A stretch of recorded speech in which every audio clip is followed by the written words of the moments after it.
عزماني حفتان شاندج محمد را عليه الصلاة والسلام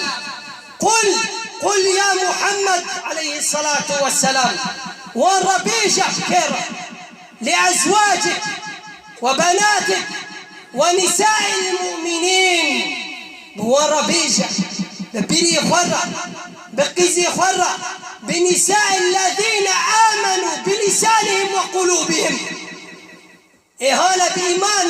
بآخرة عاني بحرتشهم بزمينهم بفعل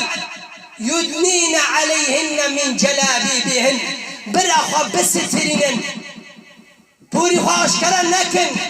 جاني وامرا نخون وربيشة يا محمد عليه الصلاة والسلام أين نحن من هذا الأمر أيها الإخوة؟ أما سمعنا هذا؟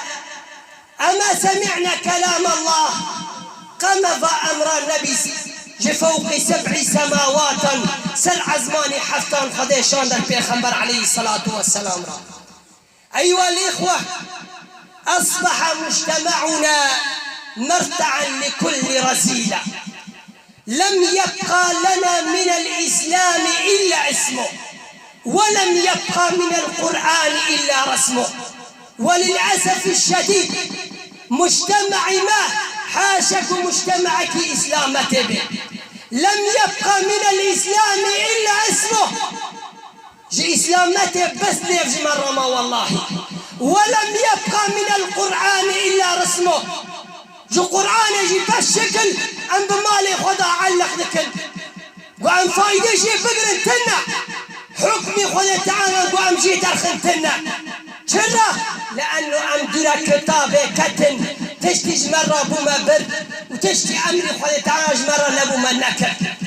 شرا أيها الإخوة لماذا؟ لأنه ذهب الحياء ذهب الحياء والإيمان ذهب الحياء من النساء وذهبت الغيرة من قلوب الرجال لأنه فدبوا جنيف جنان رابوه وبقيلات الطيارة نما هذا حال أمة محمد عليه الصلاة والسلام هذا حال أمة محمد عليه الصلاة والسلام يقول الحبيب صلى الله عليه وسلم الحياء والإيمان قرنا جمعا فإذا رفع أحدهما رفع الآخر ما في مجال الحياء والإيمان مرتبطات مع بعض إيمان فديبونا بهفضة يكري داينا فديبون تنا بو إيمان تنا بو إيمان تنا بو فديبون تنا